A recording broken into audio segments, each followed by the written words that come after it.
Bacaan liturgi hari Minggu 16 Februari 2025, hari Minggu biasa ke-6.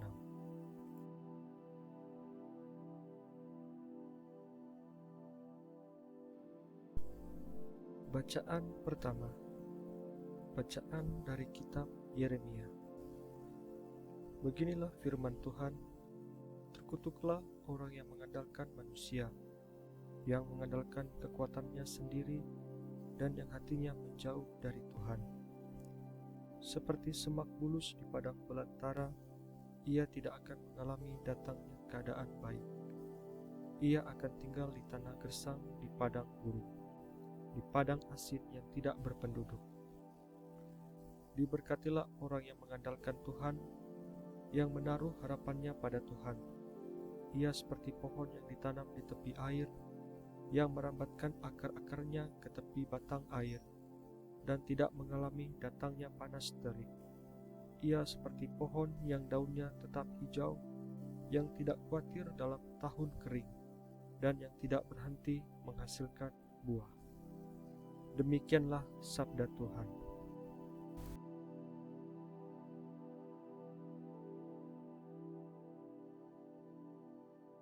Mazmur tanggapan. Refrain, berbahagialah orang yang menaruh kepercayaan pada Tuhan.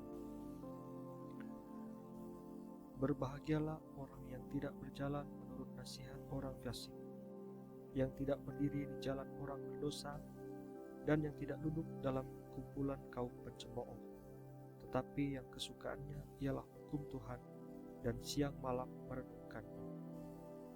Berbahagialah orang yang menaruh kepercayaan pada Tuhan.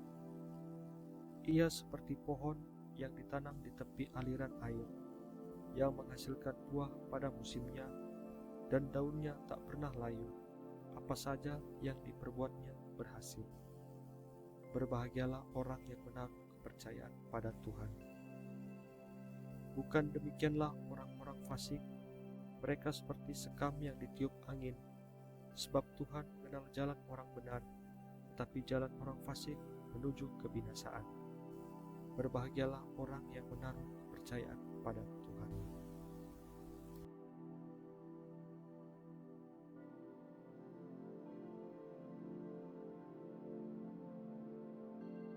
Bacaan kedua. Bacaan dari surat pertama Rasul Paulus kepada jemaat di Korintus. Saudara-saudara, jika kami wartakan bahwa Kristus dibangkitkan dari antara orang mati, bagaimana mungkin ada di antara kamu yang mengatakan bahwa tidak ada kebangkitan orang mati? Sebab andai kata benar bahwa orang mati tidak dibangkitkan, maka Kristus juga tidak dibangkitkan. Dan andai kata Kristus tidak dibangkitkan, maka sia-sialah kepercayaanmu, dan kamu masih hidup dalam dosamu. Dengan demikian, binasa pula lah orang-orang yang meninggal dalam Kristus. Dan jikalau kita berharap pada Kristus hanya dalam hidup ini, maka kita ini orang-orang yang paling malang dari semua manusia.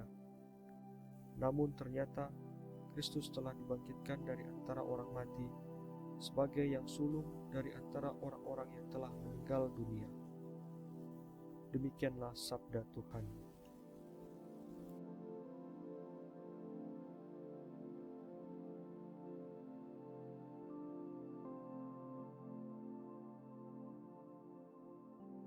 Bait pengantar Injil.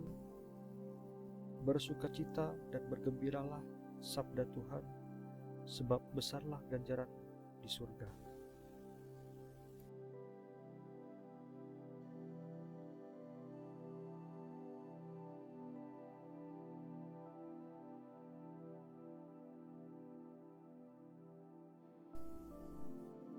Bacaan Injil. Inilah Injil suci menurut Lukas. Dimuliakanlah Tuhan. Sekali peristiwa, Yesus turun dari sebuah bukit bersama dengan ke-12 rasul dan berhenti pada suatu tempat yang datar. Di situ berkumpul sejumlah besar murid-muridnya dan banyak orang lain yang datang dari seluruh Yudea dan dari Yerusalem dan dari daerah pantai Tirus dan Sidon. Lalu Yesus memandang murid-muridnya dan berkata, "Berbahagialah, hai kamu yang miskin, karena kamulah yang memiliki kerajaan Allah. Berbahagialah, hai kamu yang sekarang ini lapar, karena kamu akan dipuaskan. Berbahagialah, hai kamu yang kini menangis, karena kamu akan tertawa. Berbahagialah kamu bila demi Anak Manusia kamu dibenci, dikucilkan dan dicela serta ditolak. Bersukacitalah dan bergembiralah pada waktu itu. Sebab sesungguhnya besarlah ganjaranmu di surga. Karena secara itu pula nenek moyang mereka telah memperlakukan para nabi. Tetapi celakalah kamu, hai orang kaya, karena dalam kekayaanmu kamu telah memperoleh penghiburan. Celakalah kamu yang kini kenyang, karena kamu akan lapar. Celakalah kamu yang kini tertawa, karena kamu akan berduka cita dan menangis. Celakalah kamu jika semua orang memuji kamu, karena secara itu pula nenek moyang mereka telah memperlakukan nabi-nabi palsu. Demikianlah sabda Tuhan.